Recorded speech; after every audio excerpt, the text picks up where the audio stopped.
Good morning. मैं रघु पालीवाल सांगरी आदर्श senior secondary school की online classes में आप सभी का हार्दिक स्वागत करता हूं। सांगरी स्कूल के अंदर ऑनलाइन क्लासेज के अंदर क्लास 12th हिंदी अनिवार्य में मैं ग्रामेटिकल टॉपिक में आपको अलंकार, पद परिचय, शब्द शक्ति इत्यादि पढ़ूंगा और इसी के अंतर्गत मैंने अलंकार टॉपिक कंप्लीटली पढ़ा लिया है। और आज हम शब्द शक्ति एक नया टॉपिक, अलंकार के पश्चात जो टॉपिक आता है शब्द शक्ति, जो एग्जाम्स में 2 नंबर का आता है, वह हम आज पढ़ेंगे। Good morning. ऑनलाइन क्लासेज में आप सभी का हार्दिक स्वागत है। और हिंदी साहित्य क्लास 12th के अंतर्गत हम काव्य दोष एक नया टॉपिक हमने शुरू किया था और काव्य दोष के अंतर्गत हमने काव्य दोषों की परिभाषा पढ़ी थी। काव्य दोष की विभिन्न विद्वानों ने क्या क्या परिभाषा दी है ये हमने पढ़ा था। और काव्य दोष को हमने 3 भागों में विभाजित किया था। पहला भेद था शब्द दोष, दूसरा था अर्थ दोष और तीसरा था रस दोष। और काव्य के विभिन्न दोषों के नाम हमने कल पढ़े थे और आज हम काव्य दोषों को विभाजित करेंगे, जिसमें नंबर 1 पर हम नाम लेंगे श्रुति कटुत्व दोष का। काव्य दोष अपनी हेडिंग रहेगी और काव्य दोषों के प्रकार। नंबर 1 है श्रुति कटुत्व दोष। अब श्रुति शब्द से ही पता चल रहा है, श्रुति का मतलब होता है सुनना। श्रुति का मतलब क्या होता है? सुनना। और कटुत्व का मतलब होता है कड़वा, अर्थात ऐसे शब्द जो हमें सुनने में ही कड़वे लगे। काव्य रचना में ऐसे शब्द जो हमें सुनने में क्या लगते हैं? कड़वे लगते हैं, कर्कश लगते हैं, कठोर लगते हैं, तो वहां पर कोई दोष अवश्य होगा। और वहां पर एकमात्र दोष होता है, वो कौन सा होगा? श्रुति कटुत्व दोष होगा। जो शब्द परुष या कठोर होने के कारण सुनने में कटु लगते हैं उन्हें श्रुति कटुत्व दोष कहते हैं। जो शब्द परुष का मतलब भी कठोर होता है या कठोर होने के कारण सुनने में क्या लगते हैं? कटु लगते हैं, उन्हें श्रुति कटुत्व दोष कहते हैं। श्रुति का मतलब सुनना, कटुत्व का मतलब होता है कड़वापन। जब बात करें श्रुति कटुत्व दोष काव्य में कहां पर होता है? क्या कड़वे शब्दों का कहीं पर प्रयोग होता ही नहीं है? ऐसा तो नहीं हो सकता। काव्य में कर्कश शब्दों का प्रयोग होता है, कठोर वर्णों का प्रयोग होता है, लेकिन वो कौन कौन से रसों में होता है? जैसे हम वीरस की बात करें, विभत्स रस की बात करें, रौद्र रस की बात करें, तो यह जो रस है इन रसों में हमेशा कर्कश कठोर वर्णों का प्रयोग होता है।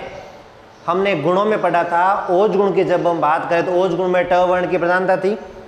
ट वर्ण की प्रधानता के साथ वहां पर ध्वन्यात्मकता थी, तो वहां पर कॉमन सी बात है, वहां पर कर्कश वर्ण भी थे, कठोर वर्ण भी थे, तो वहां पर वो काव्य दोष नहीं है। काव्य दोष जो होगा हमेशा कौन कौन से रसों में होगा? श्रृंगार रस, शांत रस व करुण रस। ये इन तीनों रसों में अगर कहीं पर इनकी अभिव्यंजना में अगर कहीं पर हम कर्कश वर्ण का प्रयोग करते हैं, कठोर शब्द का प्रयोग करते हैं, तो वहां पर हमेशा कोमल वर्णों की जगह हमने अगर कर्कश शब्दों का प्रयोग किया तो वहां पर वो काव्य दोष माना जाएगा। लेकिन श्रृंगार, शांत, करुण में अगर हम सौम्य रस का प्रयोग करते हैं, कर्कश वर्णों का प्रयोग नहीं करते हैं, तो वहां पर दोष नहीं होगा।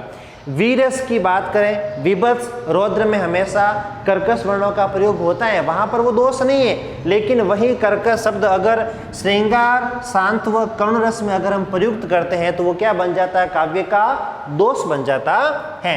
तो श्रृंगार, शांत व करुण रस में हमेशा कोमल वर्णों का प्रयोग होता है और वीर, विभत्स, रौद्र में हमेशा कर्कश वर्णों का प्रयोग होता है। उदाहरण के तौर पर हम जब देखें, कवि के कठिनतर कर्म की करते नहीं हम दृष्टता। देखो शब्द दिख रहा है दृष्टता, कर्कश वर्ण है, कठोर वर्ण है। पर क्या न विषयोत्कृष्टता करती विचारोत्कृष्टता। क्या पर क्या? विषयोत्कृष्टता करती विचारोत्कृष्टता, विषयोत्कृष्टता, विचारोत्कृष्टता। ये तीनों शब्द जो है यहाँ पर कर्कश व कठोर हैं। दृष्टता, विषयोत्कृष्टता और विचारोत्कृष्टता, यानी सुनने में हमें क्या लगते हैं? कड़वे लगते हैं, कठोर लगते हैं, इसलिए यहाँ पर कौन सा होगा? श्रुति कटुत्व दोष होगा। यहाँ तक बात अपने समझ में आ चुकी होगी।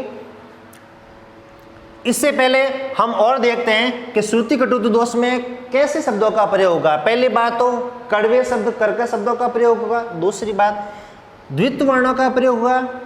तीसरी बात संयुक्त वर्णों का प्रयोग होगा।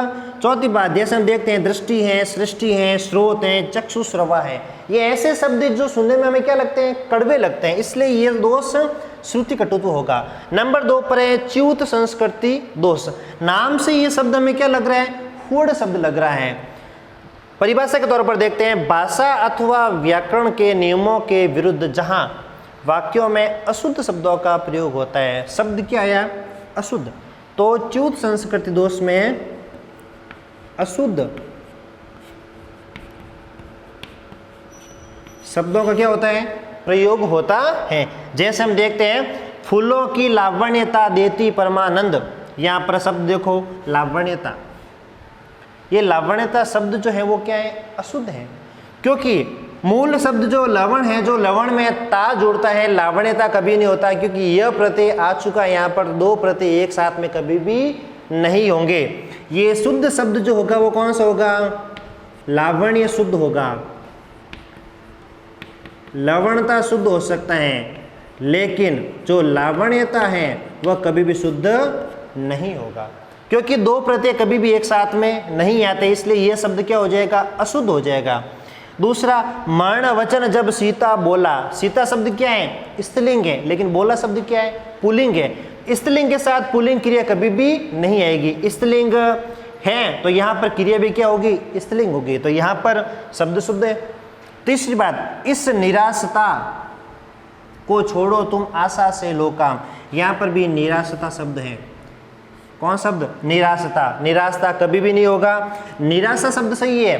कौन सा? निराशा शब्द सही है, निराशता कभी भी सही नहीं होगा। इसलिए यहाँ पर भी च्युत संस्कृति के अंतर्गत अशुद्ध शब्द का प्रयोग हुआ है, इसलिए यहाँ पर च्युत संस्कृति दोष होगा। तो आज दोषों के अंतर्गत हमने श्रुति कटुत्व दोष पढ़ा और नंबर 2 पर हमने च्युत संस्कृति दोष पढ़ा। नेक्स्ट क्लास में हम नेक्स्ट टॉपिक पढ़ेंगे। धन्यवाद।